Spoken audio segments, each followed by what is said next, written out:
Hello friends, welcome to spoken English classes. ఈరోజు మనం తెలంగాణలో జరుగుతున్న ఎన్నికలకు సంబంధించి ఆ ఎన్నికల్లో ఉపయోగించే పదాలను ఇంగ్లీష్లో ఏమంటారో మనం ఈరోజు స్పష్టంగా నేర్చుకుందాం. Okay, let us start with the first word democracy, ప్రజాస్వామ్యం. డెమోక్రటిక్, ప్రజాస్వామ్య. So India is a democratic country. India is a democratic country. భారతదేశం ప్రజాస్వామ్య దేశం. ఇప్పుడు రెండో వర్డ్ చూద్దాం, రిప్రజెంట్. రిప్రజెంట్ మీన్స్ ప్రాతినిధ్యం వహించడం. సో ఒక ఎగ్జాంపుల్ చూద్దాం.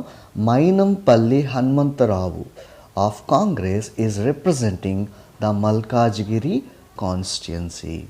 అంటే దీన్ని ఇంగ్లీష్లో ఎలా చెప్పచ్చు, తెలుగులో ఎలా చెప్పచ్చు అంటే, కాంగ్రెస్కి చెందిన మైనంపల్లి హనుమంతరావు మల్కాజిగిరి నియోజకవర్గానికి ప్రాతినిధ్యం వహిస్తున్నారు.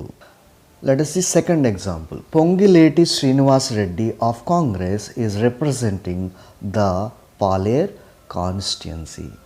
సో దీన్ని తెలుగులో కాంగ్రెస్కి చెందిన పొంగులేటి శ్రీనివాస్ రెడ్డి పాలేరు నియోజకవర్గానికి ప్రాతినిధ్యం వహిస్తున్నారు అని చెప్పవచ్చు. Let us see third example, reserved for, కేటాయించబడినది.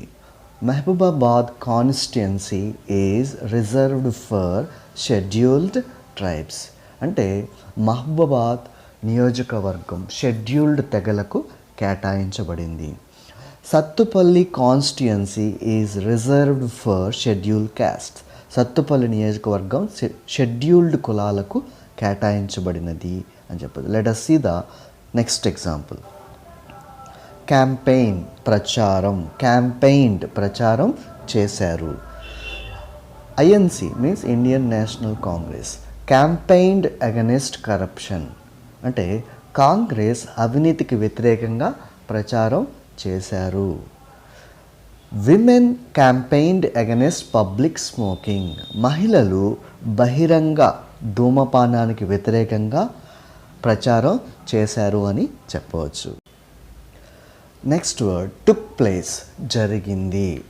So 2023 Telangana assembly elections took place on 30 November. 2023 Telangana assembly elections took place on 30th November. అంటే 2023 తెలంగాణ అసెంబ్లీ ఎన్నికలు నవంబర్ 30వ తేదీన జరిగాయి అని చెప్పచ్చు. Let us see another word. Elect, ఎన్నుకొనుట. ఎలెక్టెడ్, ఎన్నుకొన్నారు. ఎలక్షన్స్, ఎన్నికలు. First example, the people of Telangana have voted to elect a new CM. అంటే తెలంగాణ ప్రజలు కొత్త ముఖ్యమంత్రిని ఎన్నుకొనుటకు ఓటు వేశారు అని అర్థం. Second example, KCR was elected as a CM of Telangana in 2018 elections. అంటే 2018 ఎన్నికల్లో కేసీఆర్ తెలంగాణ ముఖ్యమంత్రిగా ఎన్నుకోబడ్డారు అని చెప్పవచ్చు. Let us see another word, caste. Caste అంటే నమోదు చేయుట అని అర్థం. దీనికి పాస్ట్ టెన్స్ కూడా క్యాస్ట్ అనే వాడతాం. So I caste my vote అంటే ఇక్కడ నేను నా ఓటును నమోదు చేశాను అని అర్థం. Second example, I have never caste a vote in any elections. I have never caste a vote in any elections. అంటే నేనెప్పుడూ ఏ ఎన్నికల్లో కూడా ఓటుని నమోదు చేయలేదు అని అర్థం. Let us see another word, vote అంటే ఓటు లేదా ఎన్నిక అని అర్థం. సో ఓటెడ్, సారీ ఇక్కడ బై మిస్టేక్ తెలుగులో పడింది. ఓటెడ్ అంటే ఓటు వేశాను అని అర్థం.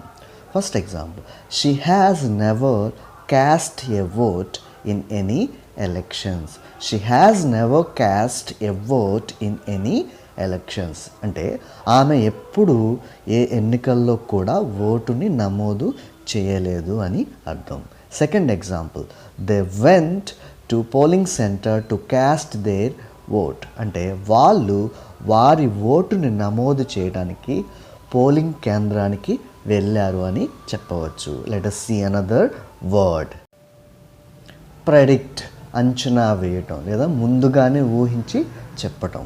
The exit polls predicted that Indian National Congress would win the 2023 elections. అంటే 2023 ఎన్నికల్లో కాంగ్రెస్ గెలుస్తుందని ఎగ్జిట్ పోల్స్ అంచనా వేశాయి. ఒకసారి ఇంగ్లీష్ సెంటెన్స్ మరొకసారి చూద్దాం. The exit polls predicted that INC would win the 2023 elections. Let us see another word. Declared అంటే అధికారికంగా ప్రకటించారు అని. So the election results are to be declared on 3rd December 2023. The election results are to be declared on 3rd December 2023. అంటే 2023 December 3వ తేదీన ఎన్నికల ఫలితాలు అధికారికంగా ప్రకటించబడతాయి. The second example, Israel declared war on Hamas. Israel declared war on Hamas.